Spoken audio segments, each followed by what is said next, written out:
again, I'm very conscious I'm one of the very few that have had the opportunity to do this. At the outset, I want to express our thanks as a party to all people in front line, not just in the health service, but those manning supermarkets, filling stations, doing deliveries, manufacturing and so on, for our eternal credit and appreciation to their efforts. Can I ask you, Minister, in your response that you might address, what is the situation in Europe at the moment?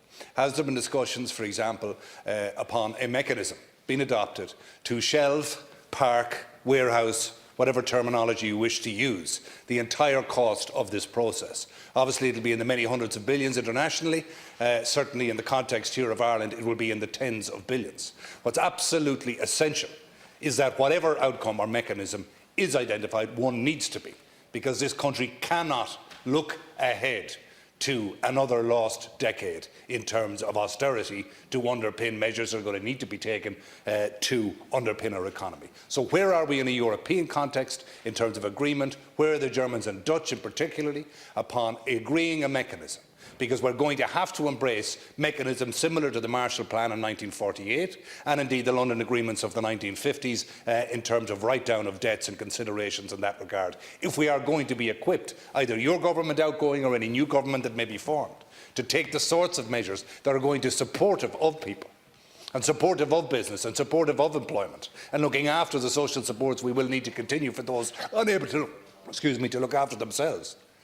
Because we won't be able to do it if we're looking at austerity as the only way of achieving it. Can I also say I'm choosing to use my time to pool a number of questions, Lascian Corla, and then the Minister can respond rather than us being in and out of it, just waste time.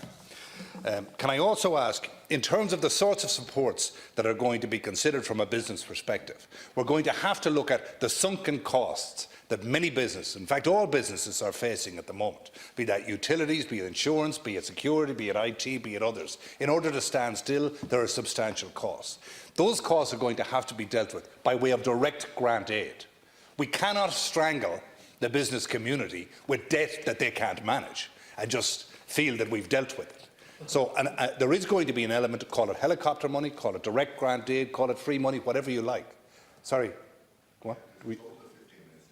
Yeah, and I get questions 5. and answers. And I get 5. That's right, for questions and answers. Well, the Minister can log those answers. Okay. Again, I'm conscious that I have very limited time. The Minister is going to have a lot more speaking time than me in the future, so if she can't answer them here as we speak during my time, she can do it during her own time, perhaps to the media outside. The order but in any event, no, I know that.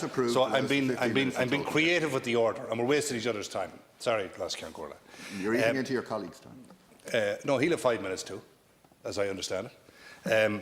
So those sunken costs are going to be something. And then in terms of working capital, like my colleague has said, interest-free loans. That's where you need to be at. This thing of laundering it through the SBCI with their innovation clause, expecting viable businesses to be able to reinvent the wheel in order to get money at 5% because the costs have to be paid to the pillar banks who are going to get it out there. So if it's less than 0.25%, it needs to be that for working capital money for businesses. Can I also ask, in terms of the 350, which is currently being paid to businesses, how long can people expect that? Because a lot of businesses feel until such time as we're back up and running, it needs to be maintained. Also, there are going to be redundancies. That is a matter of fact. So how are they going to be funded? Can we get back to the 60% that was once given, or closer to 100% to assist with that? Because not all people are going to be able to get back into full employment immediately. Obviously, in a border constituency, like your own indeed, Minister, tourism and agriculture represent a huge part of our economy. So where are we on a plan for those sectors? Because nothing has been forthcoming and there's a huge amount of concern. I have 37 seconds left. Thanks, Giancola. To conclude, can I ask, and while I appreciate it's an issue of health, the public need to know what's happening because it might inform ourselves and indeed expert opinion about how to manage the way out. What are the demographics of the people being sick? What are the demographics of those who have deceased? What locations of the country are those happening in? Because it's very clear anecdotally that there are flashpoints. Thanks, Deputy. And I think we need clear detail and data being provided by government so that people can be informed, experts, ourselves as members of the House, to advise you on what decisions to take. Thank you.